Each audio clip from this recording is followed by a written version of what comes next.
Patna city में नागालैंड के राज्यपाल नंदकिशोर यादव का उनकी जन्म और कर्मभूमि पर भव्य नागरिक अभिनंदन किया गया। पाटलिपुत्र प्रबुद्ध नागरिक समिति के बैनर तले आयोजित समारोह में बड़ी संख्या में सामाजिक, धार्मिक और व्यावसायिक संगठनों के प्रतिनिधि शामिल हुए। जालान परिसर में आयोजित कार्यक्रम में राज्यपाल नंदकिशोर यादव ने कहा कि परोपकार और जनसेवा की भावना व्यक्ति के जीवन निर्माण में महत्वपूर्ण भूमिका निभाती है।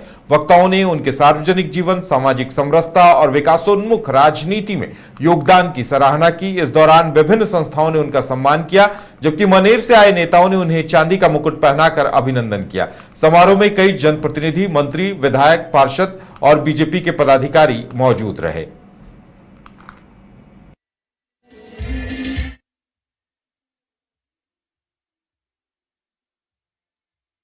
वंदन हुआ जो काफी संख्या में लोग आए हैं। आप पहली बार राज्यपाल बनने के बाद यह नागरिक वंदन किया जा रहा है, क्या आशीर्वाद देना चाहिए, क्या बोलना चाहते हैं? मुझे पटना सिटी, पटना साहित्य मेरे प्राण में बसता है। मेरे पूरे जीवन यात्रा इस स्थिति में संघर्ष करते हुए आगे बढ़ी है और यहाँ के लोगों का प्यार और स्नेह का परिणाम है कि अलग अलग स्नेह जुड़ते हुए आज मैं नागालैंड के राज्यपाल का दायित्व संभाल रहा हूँ।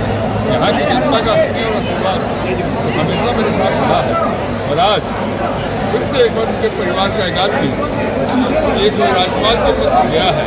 उनका प्यार और स्नेह आज उम्र तक आप सबके सामने है। उनका बहुत बहुत आभार है। वंदन हुआ जो काफी संख्या में लोग आए हैं। आप पहली बार राज्यपाल बनने के बाद यह नागरिक वंदन। कटिहार के टाउन हॉल में बिहार सरकार के पूर्व मंत्री मंसूर आलम की स्मृति में आयोजित मेमोरियल कार्यक्रम में राजनीतिक और सामाजिक क्षेत्र की कई प्रमुख हस्तियों ने उन्हें श्रद्धांजलि अर्पित की। सीमांचल सद्भावना मंच के तत्वावधान में आयोजित इस कार्यक्रम में वरिष्ठ कांग्रेस नेता सलमान खुर्शीद, सांसद तारिक अनवर, डॉक्टर जावेद, विधायक अख्तर उल इमान समेत कई गण्यमान्य लोग शामिल हुए। वक्ताओं ने मंसूर आलम के सादगीपूर्ण जीवन, जनसेवा के प्रति समर्पण और क्षेत्र के विकास में उनके योगदान को याद करते हुए उन्हें आने वाली पीढ़ियों के लिए प्रेरणा स्रोत बताया। कार्यक्रम में उनके संघर्ष, सेवा और आदर्शों को याद करते हुए कहा गया कि जनहित के लिए किए गए उनके कार्य लंबे समय तक लोगों का मार्गदर्शन करते रहेंगे। इस अवसर पर कांग्रेस के राष्ट्रीय सचिव और मंसूर आलम के पुत्र तौकीर आलम ने भी अपने विचार व्यक्त किए।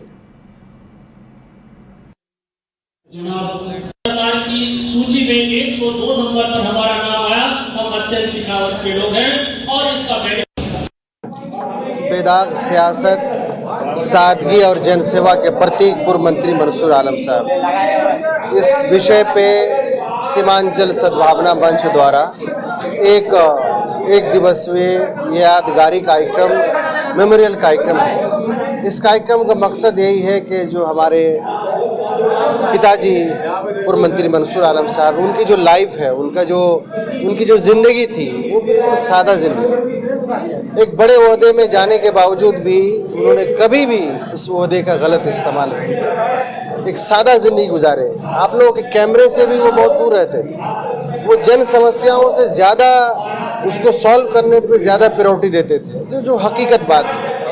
आप जानते हैं बहुत ज़्यादा मीडिया में नहीं आते थे, लेकिन लोगों की जो समस्याएं थी उसको सॉल्व करने के लिए लगातार रातों दिन लगा रहते थे। ये जो बरारी में उस वक्त जो समस्या आई थी कटाव का, हजारों लाखों लोग बेघर हो रहे थे। वाली साहब रात दिन मेहनत किए, उस वक्त मिनिस्टर रहते हुए अलग मंत्रालय में ठोकर बनाने का काम किया, बहुत बड़ी समस्या का निदान किया था। उसका कभी क्रेडिट नहीं लेना जानते थे। अभी पिछले महीने उनका इंतकाल हुआ और इन कामों के साथ साथ जो अहम चीज़ है, मंत्रालय रहे तो माइनॉरिटी हॉस्टल जितने बिहार में बने उन्हीं के दौर से ही शुरुआत हुई थी हॉस्टल बनने की। उनकी ये सोच थी। तो ये काम तो अपनी जगह है, लेकिन इस काम के अलावा जो सबसे अहम, सबसे ज़्यादा ज़रूरी है वो सीमांचल में सद्भावना का, आपसी प्यार का, मोहब्बत का, मिल्लत का। कटिहार के नगर थाना क्षेत्र स्थित अमला टोला में न्यायालय के आदेश पर फरार आरोपियों के घर कुर्की जब्ती की कार्रवाई की गई।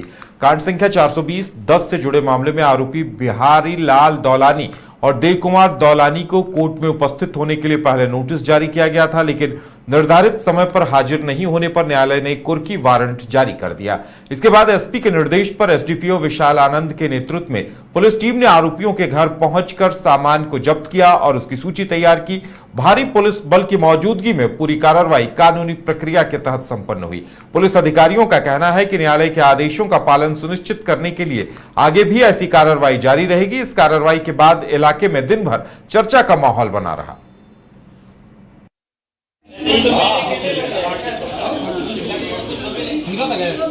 दो भाई हैं, देव और यारी, उनके नाम से आदेश निकला था कुर्की का। मैंने पेशी होने का कोर्ट में पेश नहीं हुआ अभी तक, तो कोर्ट दो बार इनको खोजी, फिर यहाँ पर आए ये लोग, खोज के गए, फिर दोबारा खोज के गए, तिबारा आए, लास्ट में कोर्ट ने आदेश दिया इनको कुर्की जब्ती का। क्या था मामला? मामला जमीनी है, लिखा हुआ इसमें सामने, उसको आप देख लीजिए, उसका व्हाट्सअप ले लीजिए आप। दो भाई हैं, देव और यारी, उनके नाम से आदेश निकला था कुर्की